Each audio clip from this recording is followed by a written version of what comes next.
Hi, this is David Dusek, and I'm joined today by Bill Morgan from Titleist. Bill, how you doing? I'm good, David. How are you? Good. So the new 2015 version of the Pro V1 and Pro V1X are out, and Bill had a big part in putting these things together along with his research team.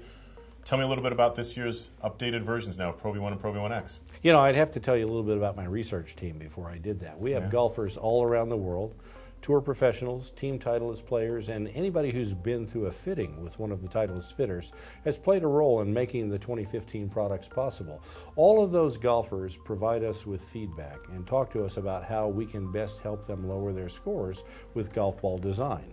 And in listening to all of those players, we bring all that information back in, and we talk about what changes we can make to the golf ball to help golfers play their best golf. For 2015, we did a lot of experimentation around two notions golfers had given us. One was that don't change anything. Right. And the second was, if you're going to do anything at all, make it softer and give me a little more short game performance. So we focused on that. And to deliver something new without losing anything is always a design challenge. But because of the nature of our manufacturing process and our technology related to the cast urethane cover, we were able to do it. We go deep inside the urethane formulation. We make our own urethane. Right. We do the polymerization reaction on site as we cast the cover of the golf ball. And most companies, when they're putting together a golf ball, use urethanes that are coming in little pellets. They sort of melt them down, and then you put it on there. You guys actually mix liquids and compounds together. The chemical reaction creates the urethane that you're looking for in that particular case. Oftentimes they'll use an off-the-shelf product that's used for several other purposes as well. This urethane composition we use is only found on these covers. Gotcha. So we go deep into that formulation, and we make a change to soften the cover material without losing any durability characteristics, and give the little softer feel and a little bit better performance into the greens that the golfers had asked us for. Gotcha. So compared with not just the softness, tell me a little bit about ball flight, for example. Let's talk about Pro V1. Sure.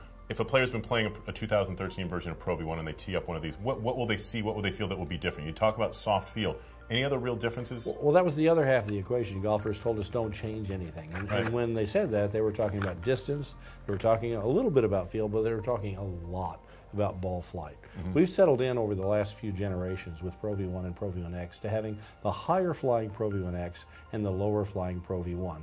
And while we've moved each of them around a little bit, that separation of the two is fairly important for our golfers, and it helps them distinguish the two balls.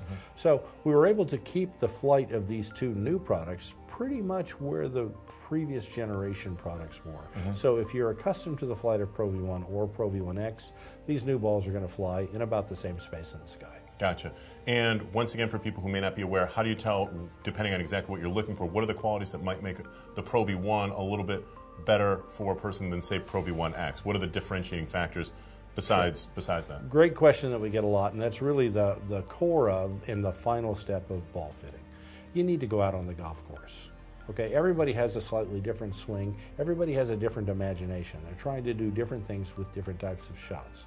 We do know, and we all realize, that you can make the biggest effect on your score in the short game.